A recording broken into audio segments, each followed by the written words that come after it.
Monocompatibilidade, um assunto que tem muitas discordâncias. Na minha forma de ver, é muito mais simples do que parece. E hoje eu trouxe aqui uma discussão do Reddit, onde as pessoas estão falando sobre monocompatibilidade. Eu vou ler o texto principal, eu vou ler os comentários que deixaram também, né? Alguns, porque eu acho tem 73 comentários, então a gente vai ficar muito tempo aqui. Mas eu vou tecendo algumas opiniões e visões que eu tenho, e enfim, acho que vai ser um conteúdo bem interessante, né, e bem informativo, tá? Então eu sei que é muito legal a gente ver conteúdos na prática, sessões e tudo mais, mas a gente também às vezes trazer um conteúdo um pouquinho mais denso pode ser bem interessante também, fechado? Então fica comigo aí, não sai do vídeo não, hein? Vamos lá, a tradução é do próprio navegador, tá? Então provavelmente tem alguns termos aqui que vão acabar passando, né, não tão exatamente como deveriam ser, fechado? Vamos lá. O Helicopter Grant 95 diz o seguinte: a treta da compatibilidade mono é muito chata. E aí, galera, tô com uma preocupação séria sobre compatibilidade mono e também sobre as regras gerais de mixagem. Primeiro de tudo, canal mono é só o meio, né? Tipo, sem os canais laterais. Eu sei que tem um monte de fonte que ainda usa saída mono, tipo som ao vivo, balada grande e tal. E aí o primeiro ponto já é o quê? Ainda usa saída mono. Eu acho que a gente sempre vai ter dispositivos que são mono, tá? Assim, eu não vejo como a gente não ter algo nesse sentido, tá? Então, por exemplo, você comprar uma caixinha JBL, você agora falou som ao vivo e tudo mais, cara, você, assim, é muito difícil imaginar isso sendo realmente estéreo, né? E se for, mas que seja de fato um estéreo de verdade, digamos assim, né? A parada é a seguinte, me corrija se eu estiver errado. Mono só tem uma dimensão. Não concordo, né? A gente pode encarar, e aí, inclusive o meu treinamento de R$37, inclusive, é bem baratinho, se fosse vocês eu comprava, tá? Mas eu falo sobre as 3 dimensões que a gente tem, né? Uma dessas dimensões, sim, só é possível no estéreo, né? Que é para um lado e para o outro. Mas a gente tem ainda para cima e para baixo e para frente e para trás, tá? Então, quando a gente pensa em... e lógico que isso é muito mais mental, tá? Não é algo de fato ali que existe de fato, né? O som ele não fica mais para cima, mais para baixo, nem nada. São formas como o nosso cérebro interpreta isso a partir de técnicas, enfim. Então ele fala aqui, ó, que eu imagino que seja a intensidade, aí eu acredito que ele tá falando mais de volume, e a distribuição de frequência no geral. Ou seja, ele mesmo aqui já disse que tem duas, né? Então só tem uma dimensão, imagino que seja a intensidade e a distribuição de frequência. Então ele já percebe-se que são duas, né? Mas tudo bem. Tem um monte de instrumento e canal nas produções modernas que tocam ao mesmo tempo. Tipo guitarra com synth, às vezes até tipos diferentes de synth. Aí claro, vem a voz, que também ocupa mais espaço de frequência. Como vocês lidam com esse inferno da compatibilidade mono? Observação, eu sei que decisões ruins na gravação e produção pode causar conflitos, mas às vezes a galera espera mixar produções ruins com bons resultados. Isso aí também para sempre vai ter, né? A galera às vezes vai te entregar um material inferior, então faz uma gravação mais ou menos, a produção é mais ou menos, a composição é mais ou menos, e se espera que no processo de mix master a música ela se transforme numa outra, né? Fique muito melhor. E a gente sabe que, na verdade, a mixagem e a masterização muitas vezes consegue salvar algumas coisas assim, mas tá muito mais para potencializar o que já foi feito do que salvar e criar um novo trabalho, né? E aí ele fala aqui, ó, em mono, o elemento mais alto não suprime sempre os elementos mais baixos, o máximo que pode. Em estéreo não tem problema, entendi. Tem um monte de espaço para panoramizar os elementos, que compartilham o mesmo espectro de frequência. Mas, de novo, me corrija se eu estiver pensando errado. E aí aqui a gente tem alguns pontos sim, tá? Lógico que posicionar os elementos e ter a clareza, né, de onde cada elemento está, enfim, em mono, é mais difícil do que em estéreo, porque você tem mais possibilidades. Fato. Da mesma forma que, quando a gente pensa num equalizador, por exemplo, vamos pensar num equalizador. quando a gente vê a região grave, ela tem muito menos frequências do que na região aguda. Então, às vezes, um movimento mínimo que tu faz na região grave mudou, sei lá, 10, 15, 20 Hz. Um mínimo movimento que você faz na região aguda mudou 500 Hz, 1000 Hz. Então você tem mais espaço, até por isso também que na região grave a gente tem mais problemas. Você tem menos espaço, é fato. Se você tem uma casa menor, você tem mais dificuldade de colocar móveis, enfim, normal.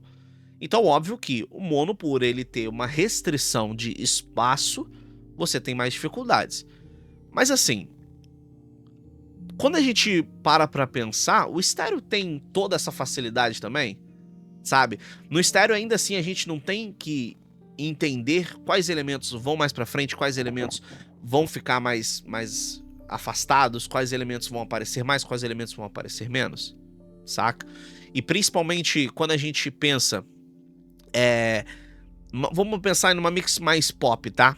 E aí a gente tem, geralmente, os elementos principais centralizados, e ainda assim a gente não precisa saber controlar isso.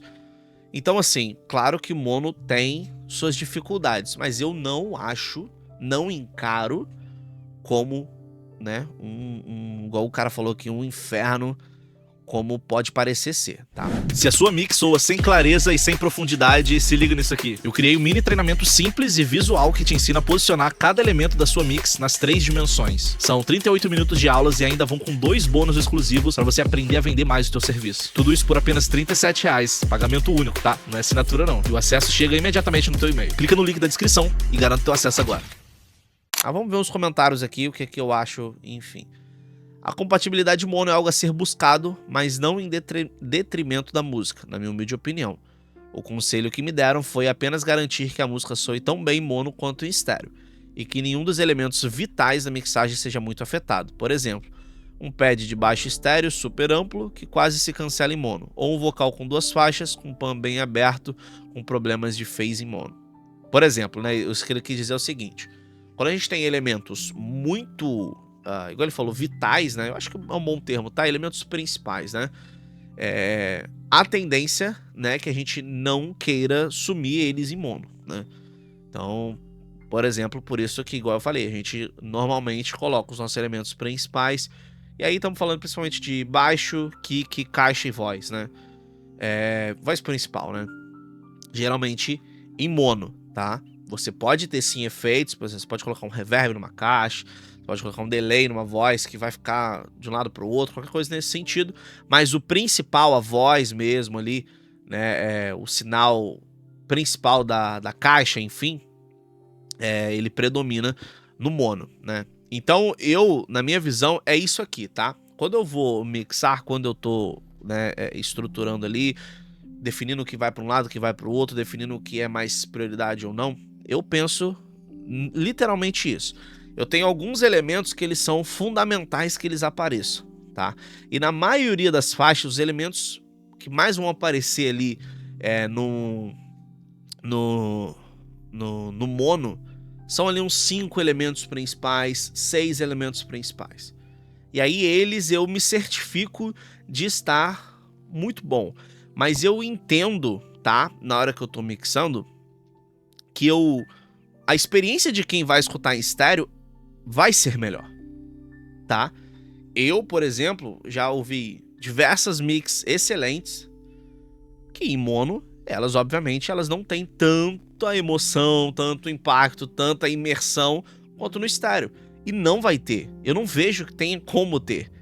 Não significa que em mono vai ser ruim. Não. Mas a gente vai garantir que em mono a pessoa consiga escutar com clareza, ainda assim tenha sentimento, tenha movimento. Por isso que é muito importante a gente fazer movimentos de volume, movimentos de frequência, para que a gente não tenha movimentos na mix só de paneamento, né? Só de um lado para o outro. Então um efeito que passa de um lado para o outro, uma voz que a gente joga para um lado para o outro, aí, sabe, assim, a música só tem graça no estéreo? Não. Mas a gente vai ter uma experiência inferior em mono, tá? E para mim isso é muito claro. E aí eu vou ter que sacrificar, sim, alguns elementos. Não vai ter como a gente ter a mesma experiência em mono do que em estéreo, né? Então, eu acho que esse comentário aqui, ele resume bem, tá? Ele resume bem. Que A gente tem o foco, tem elementos que a gente vai focar, tem elementos que a gente vai priorizar, mas tem elementos que a gente vai ter que deixar eles bem longe, assim, que muitas das vezes em mono não vai ser nem audível, tá? Principalmente quando a gente tem uma faixa com muita informação, com muitos elementos melódicos, por exemplo, com muitos elementos percussivos, sabe? Então, como que a gente vai colocar isso tudo em mono, né? Ainda assim, não é o fim do mundo, né? Então, é isso. Vamos lá. Mais fácil do que falar... Mais fácil falar do que fazer, mas honestamente você não precisa se importar tanto com isso. Joga pra mono de vez em quando. Só confere se não tá com efeito estranho, esquisito e segue a vida. Não é tão importante a ponto de você precisar dar mais atenção do que uma checada. E aí, esse é um ponto muito importante, porque eu já vi muita gente focando muito em mono. Particularmente, eu compartilho, assim, de 85% a 90% dessa opinião. Acho que sim, se você tá escutando em mono e dá pra dar uma melhorada, não tem problema você buscar isso, mas eu não sacrifico a minha mix em estéreo por causa do mono. É igual ele falou, joga pra mono, confere se não tá estranho, esquisito ali, se de repente um efeito que você colocou na voz num determinado momento, sei lá, numa ponte, não acabou com a voz em mono, não acabou, tá legal, dá pra ouvir, dá pra sentir o efeito, beleza, sabe? Agora...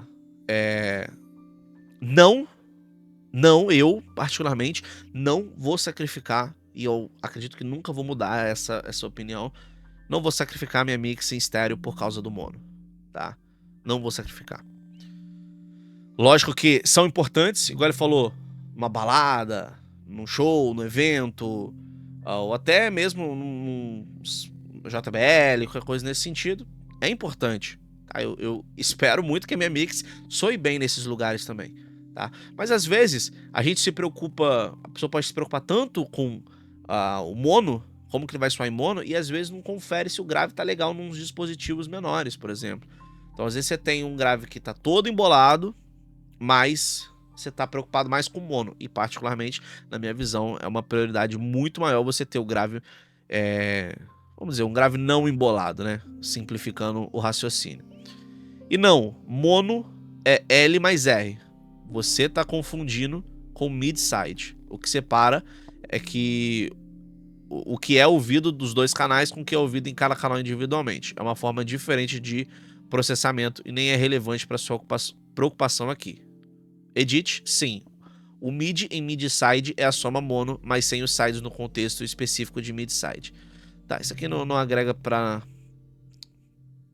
discussão aqui. Eu acho nojento. Pelo que eu li aqui, tenho a impressão de que você acha que todo elemento precisa ser audível. Boa, é isso aí, não precisa, tá? Se você atingir um certo limite de faixas em um projeto, alguns elementos não serão audíveis e tudo bem, se eles se encaixam e apoiam a sensação o suficiente. Perfeito. Exatamente o que eu falei, e principalmente pensando nos elementos melódicos, tá? Não vai dar pra você ouvir tudo, sacou? Igual ele falou, às vezes vai ter um synth, uma guitarra, um piano, sei lá, vários elementos. Pop, a gente tem vários elementos tocando ao mesmo tempo. E às vezes, esse elemento, ele não é pra ser realmente escutado. Ele vai dar um apoio por uma melodia principal, por exemplo. Saca? Ele vai dar um synth. São dois synths, são três synths juntos. E às vezes dois é só pra dar um apoio pra esse synth principal, sacou? E enfim. Mono é só dois lados, a produção da sua música. É que ele falou que mono é só, né? Só um canal só, né? Muitas respostas técnicas aqui. Vou adicionar uma bem burra, mas verdadeira. Quanto mais tempo você mixa, melhor suas mixagens se traduzem para mono sem nem precisar tentar. Eu raramente checo mono hoje em dia, mas quando eu checo as fontes mono depois que a mixagem impressa, simplesmente funciona de um jeito que não funcionava quando eu estava começando. Aí, é óbvio, né? Aí, não só em mono, né? Em estéreo, em qualquer forma que você for trabalhar, qualquer aspecto da mix, quanto mais conhecimento você vai tendo, mais fácil você vai conseguindo chegar nos resultados, né? Vamos lá. Para ser sincero, depois de todos esses anos no mundo da música, eu aprendi que a compatibilidade mono e a clareza, acabamento geral da música são, antes de tudo, uma questão de arranjo e composição, e só depois disso vem a produção e a mixagem. Com certeza, com certeza. Músicas e arranjos bons são cuidadosamente montados para preencher o espectro sem muita interferência entre si. Vocês estão falando de acabamento com som. Tá, isso aqui não só para mono, né? Pensando no espectro de frequência da música mesmo, né? No balanço tonal da música, enfim. Vamos ver se tem mais alguma coisa aqui. O grande problema, na verdade, surge nas produções dos outros. Resumindo, quando você pega uma faixa estéreo e tem que ser monocompatível sem mudar a percepção e o estéreo que o cliente quer. Você entender primeiro o caso na sua frente, aí talvez está trabalhando com trabalhos inferiores, né? E aí tudo bem também, né?